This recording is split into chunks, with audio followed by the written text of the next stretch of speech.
Evangelho segundo escreveu o evangelista médico, o doutor Lucas, capítulo 8, versículo 40 a seguir. Evangelho segundo escreveu Lucas, capítulo 8, 40 a seguir. Está escrito assim: ao voltar Jesus, foi acolhido pela multidão, pois todos o esperavam. Chegou então um homem chamado Jairo, chefe da sinagoga, caindo aos pés de Jesus, rogava-lhe que entrasse em sua casa, porque a sua filha única, de mais ou menos 12 anos, estava à morte. Enquanto ele se encaminhava para lá, as multidões se aglomeravam ao ponto de sufocá-lo. 49. Ele ainda falava quando chegou alguém da casa do chefe da sinagoga e lhe disse: tua filha morreu, não perturbes mais o mestre. Mas Jesus, que havia escutado, disse-lhe: não temas, crê somente e ela será salva. Agora vamos ler o versículo de número 53. Vamos ler o 52. Todos choravam e batiam no peito por causa dela. Ele disse: não choreis, ela não morreu, dorme.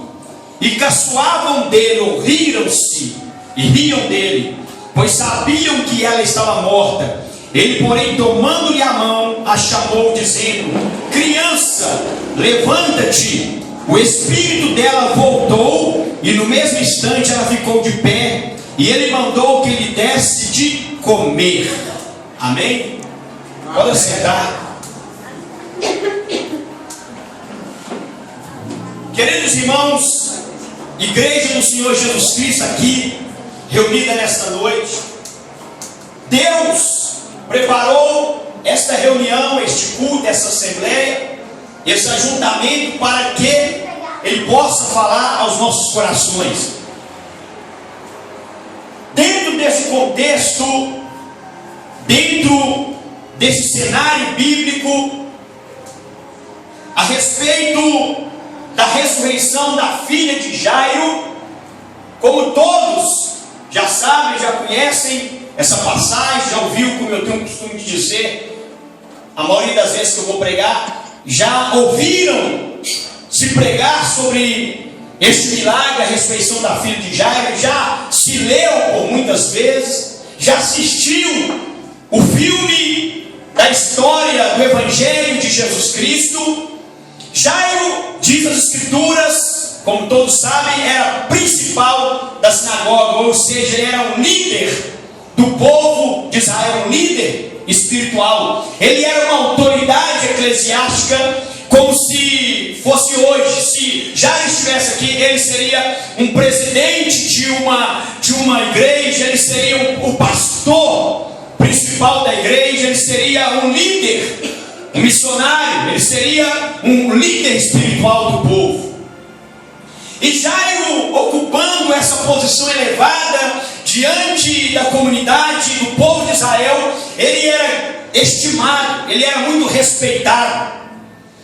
E Jairo, sendo o principal da sinagoga, ele era um homem culto, um homem conhecedor da Torá, conhecedor das Escrituras, conhecedor das profecias. E ele, sendo o principal da sinagoga, ele era bem instruído no caminho da religião mais severa da época, que era o farisaico, ou a seita dos fariseus. Mas a Bíblia diz que este homem chamado Jairo, ele foi de encontro ao Senhor Jesus Cristo, prostrou aos seus pés, insistentemente ele rogava a Jesus: vem, Senhor, comigo até a minha casa e põe as mãos sobre a minha filha, porque a minha filha está às portas da morte. Ou seja, em outras palavras, ela está desenganada pela medicina, desenganada pelos médicos, não tem mais cura para ela, ela está morrendo. Mas vem e põe as mãos sobre ela e ela viverá. Aí a Bíblia diz que Jesus então foi com ele. E enquanto Jesus estava acompanhando, estava indo com Jairo até a sua casa para poder curar sua filha. Diz a Bíblia que nós lemos que vieram algumas pessoas da casa de Jairo trazendo uma mensagem. Encontraram com Jairo e Jesus no meio do caminho e disseram-lhe: por que você ainda incomodas o mestre? A tua filha já morreu. A Bíblia diz que quando Jesus ouviu essa palavra, Jesus não deu atenção àquela palavra. Jesus ouviu e Jesus virou para Jairo e disse: não temas, crê somente e a tua filha será salva. E continuou Jesus indo com Jairo. Quando chegou na casa de Jairo, a casa estava repleta de amigos, de vizinhos, de pessoas que foram ali para poder chorar, para poder lamentar a perda de Jairo, porque ele era muito amado, ele era muito popular, muito conhecido, e tinha muitos amigos, muitas pessoas que estimavam a Jairo e foram ali para dar os pêsames para Jairo pela perda da sua filha. Foram chorar, foram sentir a tristeza que Jairo estava sentindo, foi consolar Jairo. E eles choravam quando Jesus chegou. Diz a Bíblia que ele encontrou um alvoroço, pessoas gritando, pessoas chorando, desesperadas, como nós vemos nos velórios atuais dos nossos dias.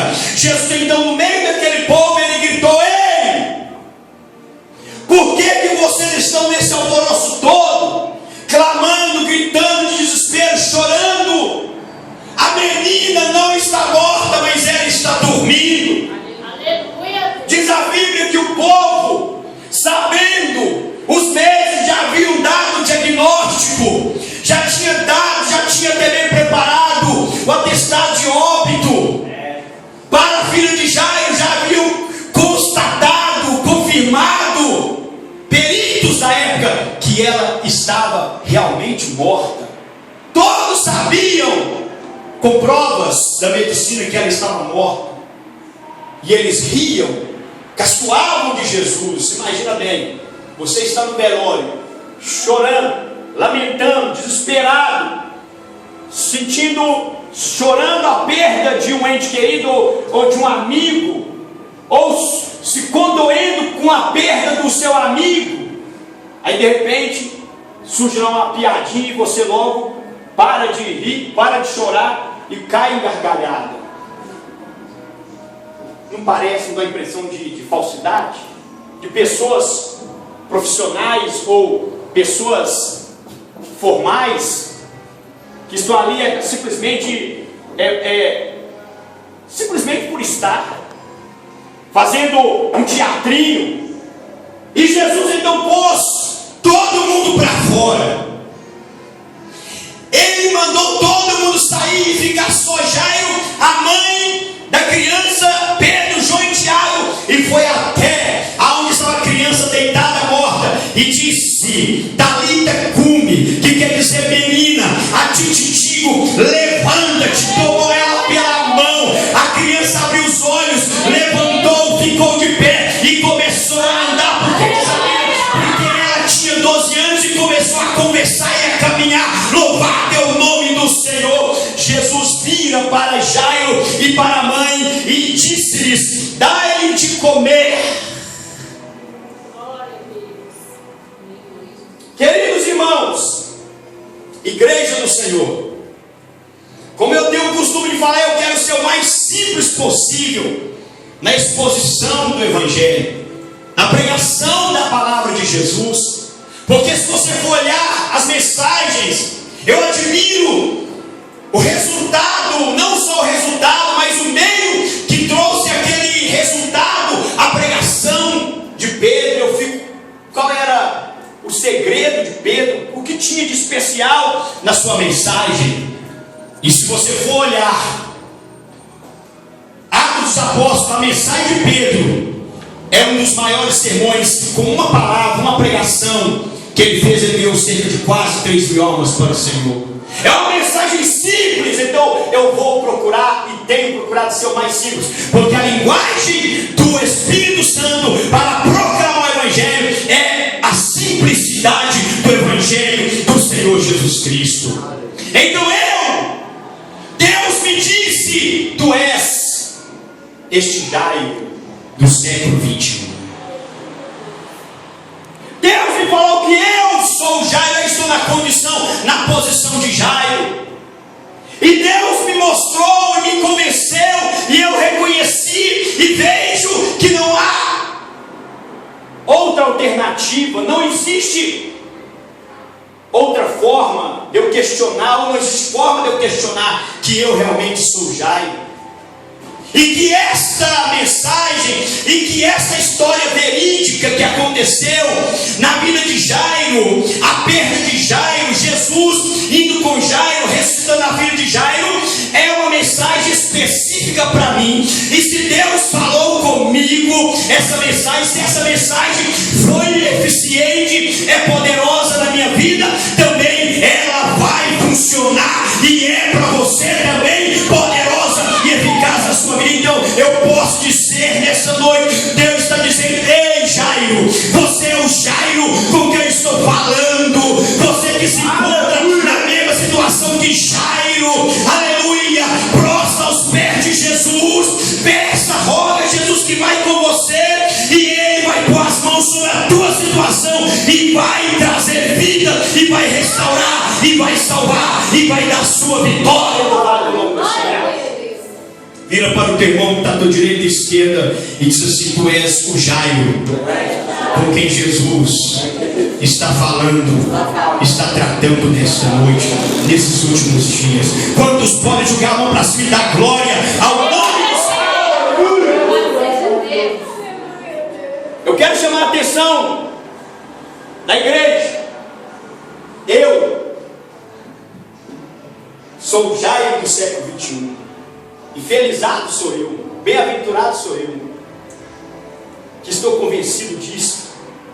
Que posição maravilhosa, que condição boa de ser o Jairo privilegiado,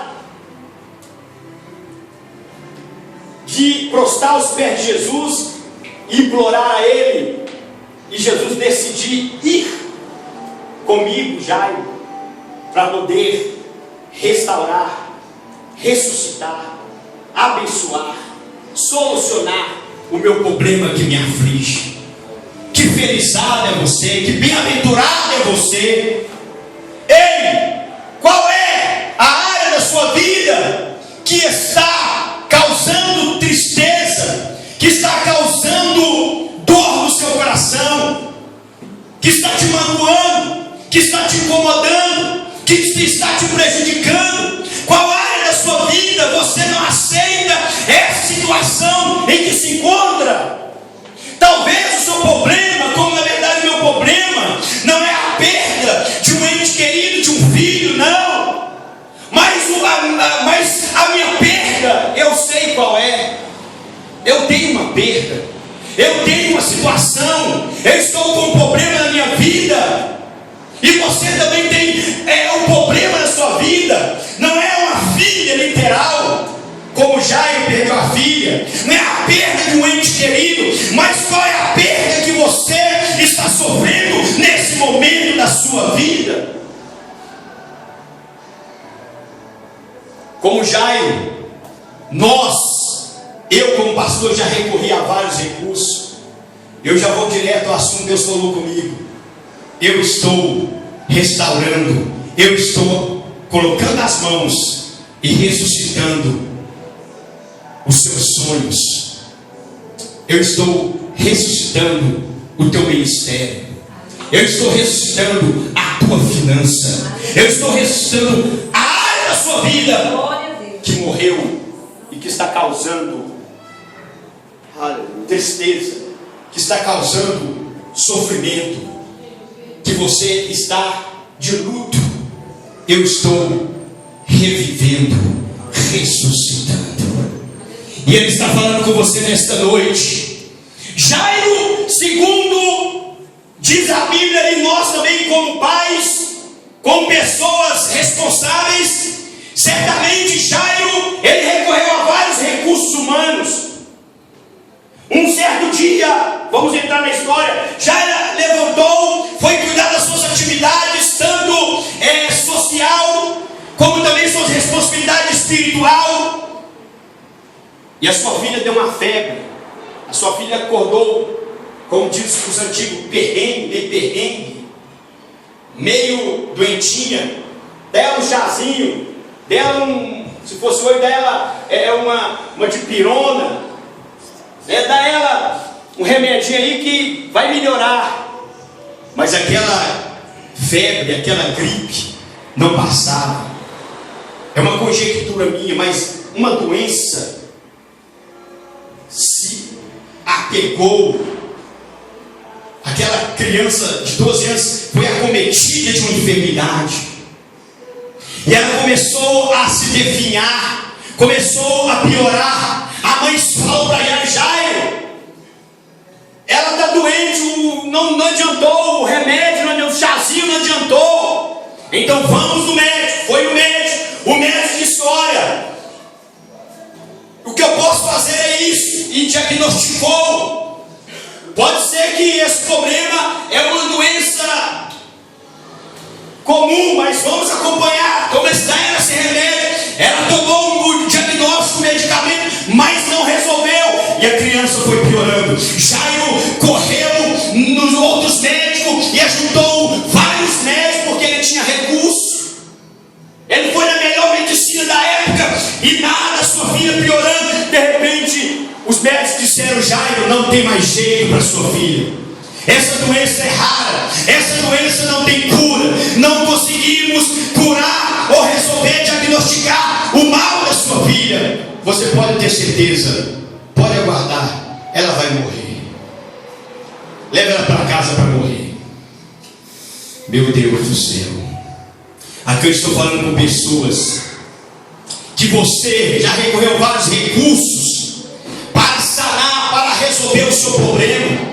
Seja ele espiritual, seja familiar, seja financeira, seja terminada da saúde. Não sei o que está te magoando, o que está te machucando, o que está te incomodando, o que é inaceitável, que está trazendo tristeza na sua vida. Eu não sei qual é o problema, mas cada dia que passa, quanto mais você faz alguma coisa, mais a situação se complica, mais piora. Você já chegou no seu limite, você já foi a vários recursos, já usou vários meios para resolver um problema espiritual, material, social, financeiro, sentimental, familiar, mas o problema cada dia mais se complica.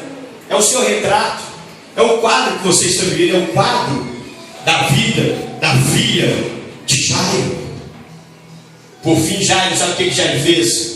Eu sirvo um Deus vivo. Quantos podem dar glória a Deus? O Deus de Jairo, irmãos, não era um Deus morto, não era um postido, não era um Baal, não era uma imagem de escultura, não era um Deus feito por mãos humanas, que tem olho, mas não vê, tem ouvido, mas não ouve, tem boca, mas não fala, tem pedra no caminho, tem mãos, mas não apalpam, e nem fôlego, nem som nenhum sai da sua garganta. Não, o Deus de Jairo, o Deus da religião, a religião que Jairo servia a Deus, era a religião mais severa da época, era a religião que se baseava na lei de Moisés. Jairo certamente disse: eu vou recorrer ao meu Deus, eu vou recorrer à minha fé. E certamente ele fez toda cerimônia, ele fez toda a cerimônia de culto, suas orações, as leituras dos textos sagrados. Ele apelou para o divino, para a sua crença, para a sua fé, para a sua religião, mas não adiantou.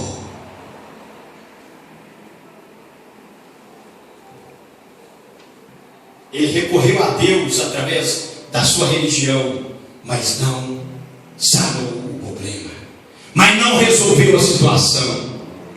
Aí Jairo agora estava sem saída, e certamente, como muitos de nós, como você, como nós, como alguém já chegou a dizer: meu Deus, por que, ó Deus?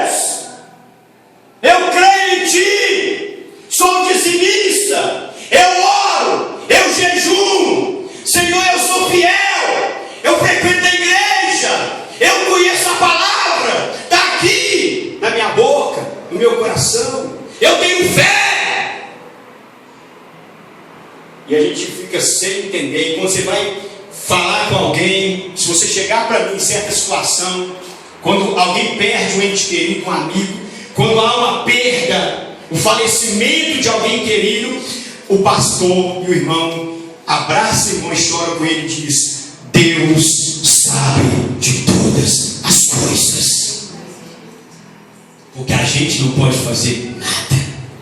Os médicos não puderam. A religião, a liturgia de culto, ou seja, a cerimônia, o conhecimento, a posição hierárquica ou da hierarquia eclesiástica, os títulos de Jairo, de principal da sinagoga, de líder espiritual, se fosse hoje pastor, missionário, profeta, não pode evitar a perda da sua filha. Os recursos, mano, o dinheiro não pôde. Nenhum recurso, ele recorreu a todos os meios, a todas as possibilidades. Ele foi e tentou, mas não teve jeito. Aí ele então ouviu falar de Jesus Cristo, aleluia. Ele ouviu falar de Jesus de Nazaré, aleluia. E quando ele ouviu falar de Jesus, que Jesus é o Messias, é o Yeshua HaMashiach, não vou entrar nessa questão, deixa eu pedir ele. É o Cristo, o Rei ungido, filho de Davi, filho de Deus. Ele ouviu falar que a Virgem, a profecia que está escrita: eis que a Virgem dará à luz um filho e lhe porás o nome de Emanuel. Estará em Mateus, estará em Isaías, que traduzido significa Deus conosco, Deus por nós, Deus em nós, Deus no nosso meio. É Jesus Cristo, o Emanuel. Ele conhecia das profecias. Ele certamente creu, ouviu falar e creu em Jesus Cristo, o Evangelho, a notícia, a boa nova que corria. Jesus salvou, Jesus libertou, Jesus curou leproso, Jesus ressuscitou morto, Jesus fez milagre, Jesus abençoou. E então ele foi até aonde Jesus estava. Parece que eu vejo, irmãos, aleluia, Jairo chegando no meio da multidão, todo arrebentado, espiritualmente abalado, sem entender nada, psicologicamente, fisicamente, ele estava esgotado. Certamente já havia dias que ele não dormia, não tinha paz. E ele chega aos pés de Jesus e faz desse jeito.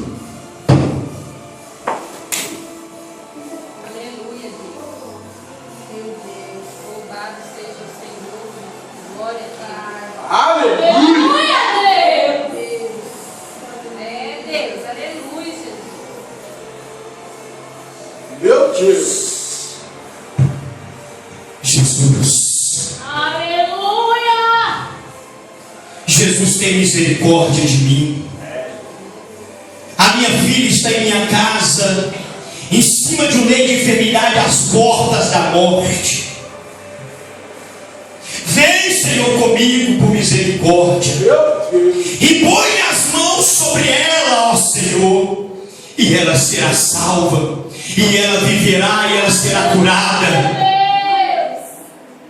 Jesus, digo eu, não diz a Bíblia, estendeu a mão para Jairo: levanta, moço, eu vou contigo, aleluia, e vou salvar a sua filha. Oh, glória a Deus. E saiu andando.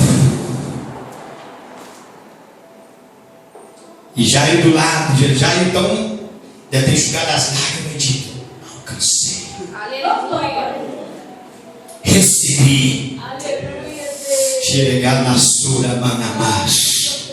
Mas diz a Bíblia, vamos deixar a mulher do fluxo, depois eu volto e só aplico e termino. Chegou alguém no meio do caminho. Jairo olhou, vinha lá alguns conhecidos, e ele já vinham apressados, disseram: Jairo, quando aproximou, disse: Jairo, por que você ainda incomodas o mestre? Não adianta mais não. sua filha já morreu, não tem mais jeito. O coração de Jairo deve ter gelado na hora. Ele deve ter ficado frio, foi no outro mundo e voltou. Aquela sensação que só eu e você, só quem está na situação é que sente. É só eu, como pastor, como Jairo de hoje, eu sinto, sei o que eu estou pregando, o que Jesus disse: tu és o Jairo desse século 21. Só eu sei o que eu estou vivendo, o que está se passando comigo. Só você e Deus sabe o que você está passando. Ninguém sabe. As pessoas podem até me dar opinião, podem chorar com você, podem sentir as tuas dores, mas realmente só Deus e você, papai, mamãe, servo do Senhor, filho, filha, diz: ó, você e Deus sabe o problema que você está vivendo, a dor que você está sofrendo. E de repente Jairo, que só ele sentiu o que ele sentiu, eu também estou sentindo o que só eu estou sentindo, e Deus também está sentindo e sabe. Jesus então, quando viu aquela palavra, parece que eu vejo Jesus deu as costas para o mensageiro, não com falta de educação, mas parece que eu vejo ele virou as costas para o mensageiro, olhou dentro dos olhos de Jairo e bateu no ombro de Jairo e disse: não temas, não temas, crê somente e sua filha será salva. Jesus está dizendo: crê somente e verás a glória de Deus. Crê somente, não temas. Então Jairo se recobrou. Disse: Jesus falou, está falado. Porque Jesus é, Jesus tem, Jesus pode, Jesus faz. Aleluia. Por quê que Jairo se recompôs, se refez, reanimou, se fortaleceu, reacendeu a esperança, reacendeu a chama da fé? Porque a palavra de Jesus foi positiva para ele e disse: não temas, crê somente e a sua filha será salva. Primeiro, porque Jairo, ao ouvir falar de Jesus, antes dele encontrar Jesus, ele creu em Jesus.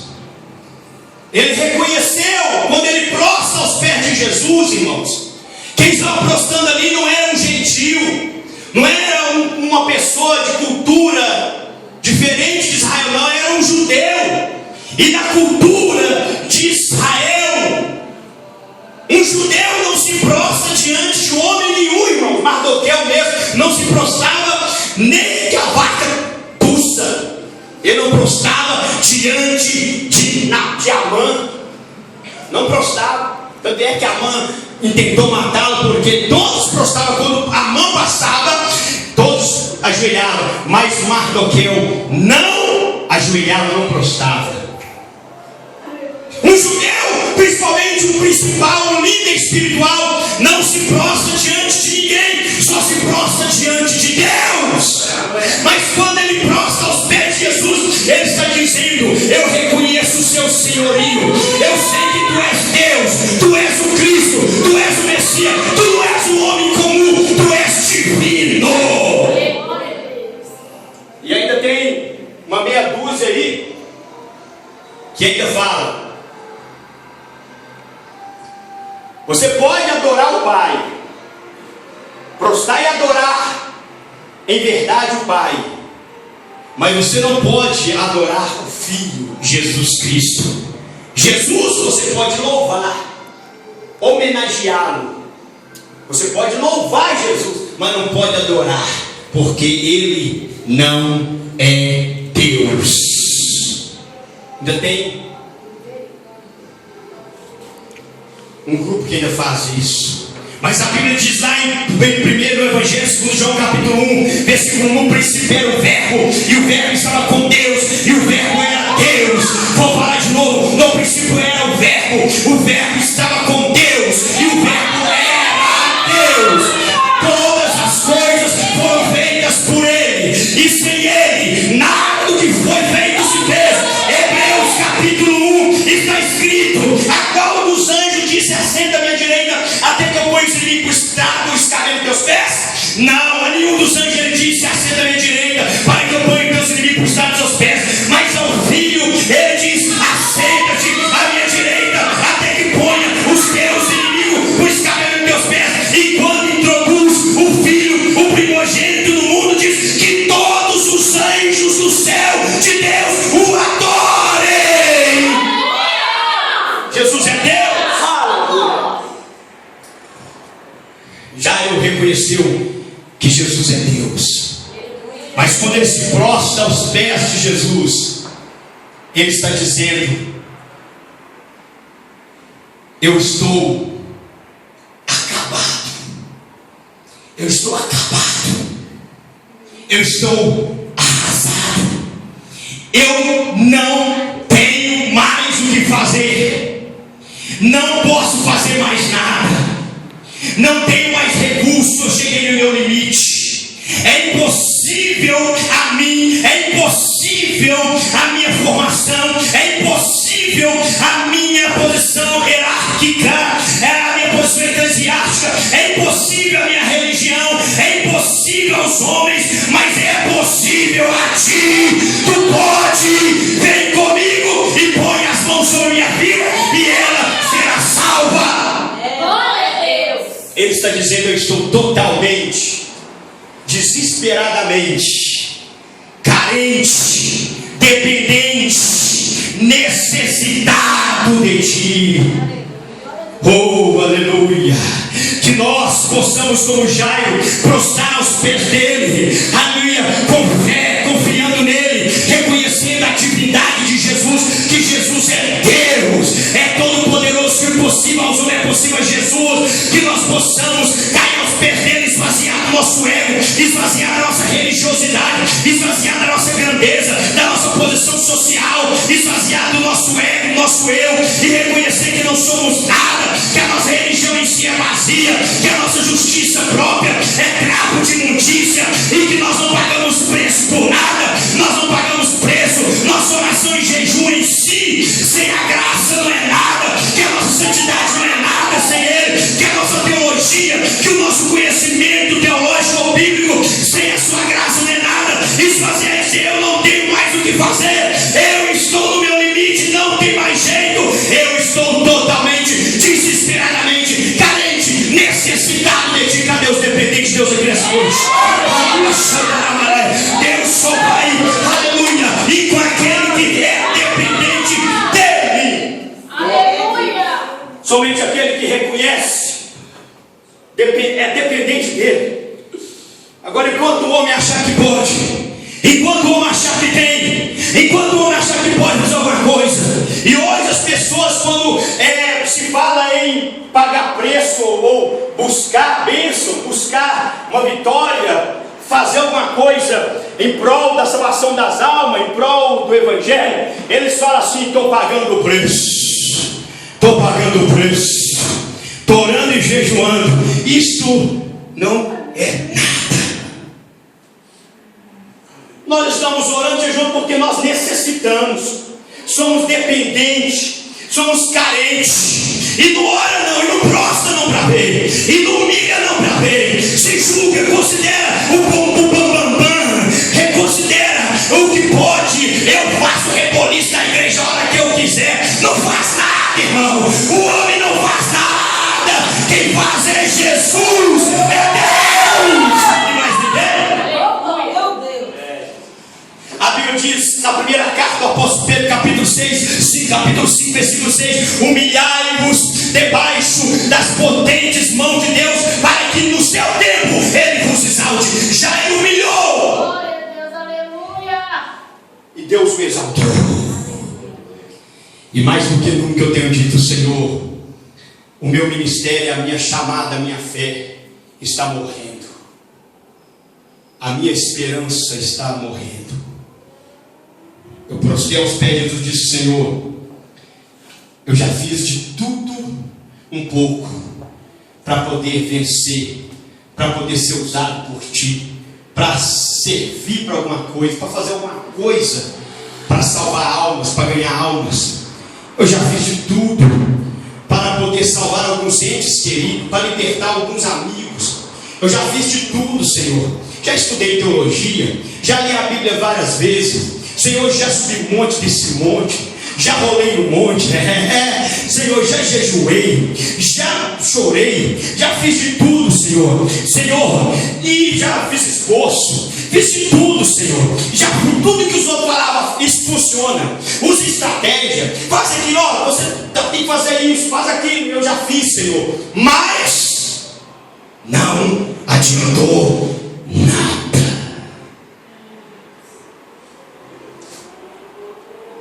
Aí eu digo, Jesus, e agora?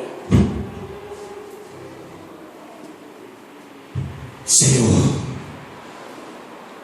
uma coisa eu sei, eu estou acabado. Eu estou acabado. Não sou nada. Agora eu sei que eu não sou nada. Eu não posso nada, eu não tenho nada. Eu orei, minhas orações, senti, sem teu amor, sem tua graça, sem tua misericórdia, não é nada. Senhor, ser obediente ou ter bom testemunho, isso é obrigação do crente, isso é natural do crente. O crente, ele não é uma pessoa libertina que faz tudo que o mundo faz. O crente tem por obrigação naturalmente boas obras, é coisa de crente, e as minhas boas obras é trapo de imundícia diante do Senhor. A minha consagração não é nada, não pode fazer nada. Minha eloquência, o pregar bem, o pregar bonito, o fazer um esforço bem elaborado, não adiantou. A minha filha está morrendo, mas eu estou aqui reconhecendo que tu és. Eu não sou, mas tu és. Eu não tenho, mas tu tens. Eu não posso, mas o Senhor pode. Aleluia, então tem misericórdia. Vem, põe as mãos, põe as mãos, põe as mãos, põe as mãos, põe as mãos, põe a mão, e a situação vai ser, aleluia, mudada, e haverá um avivamento, e haverá salvação, e haverá cura, e haverá prosperidade, e haverá transformação, e haverá a partir do Espírito Santo, e haverá vitória. Quantos Jairos temos aqui nesta noite? E quanto nós vamos prostrar aos pés dele, irmãos? E toda vez que eu leio a Bíblia, glória a Deus, Deus fala, esse homem é você. Primeiro ele falou lá, o salmista Davi disse, deixa eu voltar aqui. Eu estava ansioso. Como eu estou falando, a gente vai em tantos lugares, busca tanto recurso, arruma tanta coisa, inventa tanta coisa, sendo que uma só é necessária. Uma só é necessária. É prostrar os pés dele, esvaziar do nosso ego. Porque a Bíblia diz que quem se humilha, Deus exalta, mas quem se exalta, Deus abate. Deus resiste ao soberbo, mas dá graça aos humildes. Estava ansioso. Aí Deus me leva, o Espírito Santo vem para mim, Deus manifesta a mim, me confronta e traz para mim e fala comigo, Salmos 1. Você conhece? Já li. Qual é seu Tiago? Isso aí eu já li várias vezes. Irmão, tem gente que é assim, já li a Bíblia não sei quantas vezes. Eu sou crente mesmo, eu sou líder mesmo, eu tenho mesmo, porque já li a Bíblia de coisa salteada. Salmos 1 que diz, bem-aventurado é o varão que não anda segundo o conselho dos ímpios, não se detém no caminho dos pecadores, nem se assenta na roda dos escarnecedores, antes tem o seu prazer na lei do Senhor, e na sua lei medita de dia e de noite, pois será como árvore plantada junto a ribeiro de águas, cujas tu não cai, mas tudo quando fizer prosperará. Aleluia. Você está tendo prazer na minha lei, e nela meditando de noite. Senhor, eu sou o Jairo da vida. O senhor sabe disso. O senhor me tirou lá do mundo das drogas, dos vícios, da prostituição, me libertou. Sou santo, Senhor. Já li a Bíblia várias vezes. Salmo aí